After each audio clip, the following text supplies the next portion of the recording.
Et on pousse les portes de la salle des profs avec Catherine Maury. Catherine, bonjour. Bonjour Emmanuel. Catherine, Fabienne qui s'est battue pour accéder aux mots, à la littérature. Catherine qui l'enseigne de manière merveilleuse et qui fait des heures sup pour aller dénicher des trésors cachés dans les replis des copies des pépites d'humour. Des fulgurances poétiques, on les nomme, Emmanuel, les perles. Alors quand nous en rencontrons, nous autres professeurs, nous hésitons entre les raturer d'un rouge sanglant ou les encadrer. Eh bien aujourd'hui, Emmanuel, je vais vous convaincre que c'est cette seconde solution qui est la bonne. Encadrer des fautes. Oui. Mais quelle horreur. Mais si. Et en plus, je vais mener ma démonstration avec une grande économie de moyens, puisque je ne parlerai aujourd'hui que de perles orthographiques. D'accord. Ah bah oui, c'est joli, le lendemain.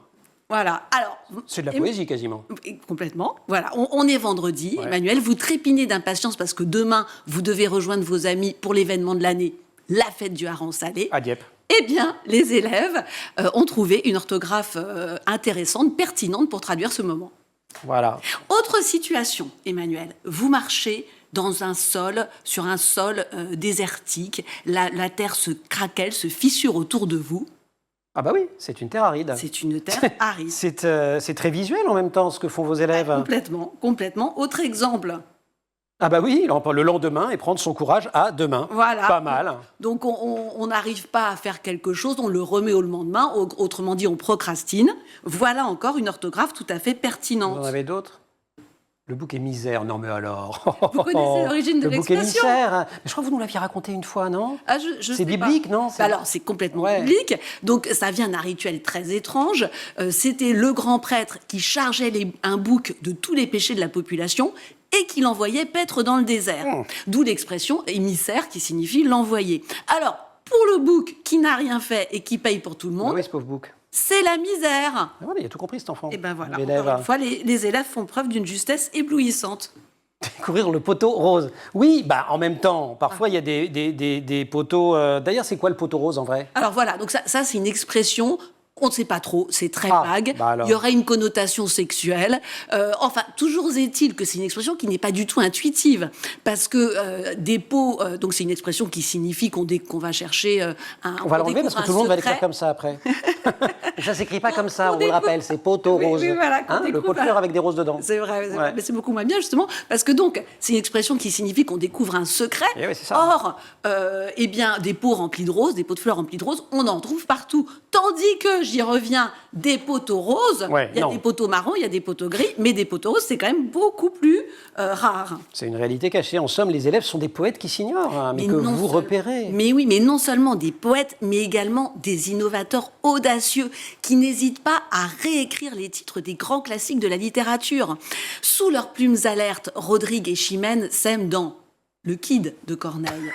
La tirade « Être ou ne pas être », telle est la question, est extraite d'Ahmed de Shakespeare. Ahmed comme Ahmed. Voilà. D'accord. Bon. Gervaise exerce son métier de blanchisseuse dans L'Arrosoir de Zola et Saint-Exupéry peut se targuer d'être l'auteur de Viol de nuit. Non, Vol de nuit, Saint-Exupéry, pauvres auteurs. Ce n'est pas tout. Les élèves sont également de vigoureux réformateurs de l'orthographe, n'hésitant pas à remédier aux faiblesses de la langue française. Vous avez bien raison.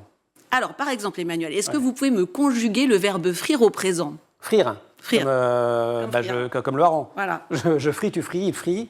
Nous, je sais pas, fritons, frions. Mais malheureux. Surtout vous saviez, pas. Non. Bon. Alors là, voilà, la langue française interdit de frire au pluriel. Frire est en effet un verbe défectif, autrement dit défectueux, c'est-à-dire qu'il n'existe pas à certains temps ni à certaines personnes. Et il n'y a pas de céréales. C'est donc une injustice totale. Nous voilà condamnés à la friture en solitaire.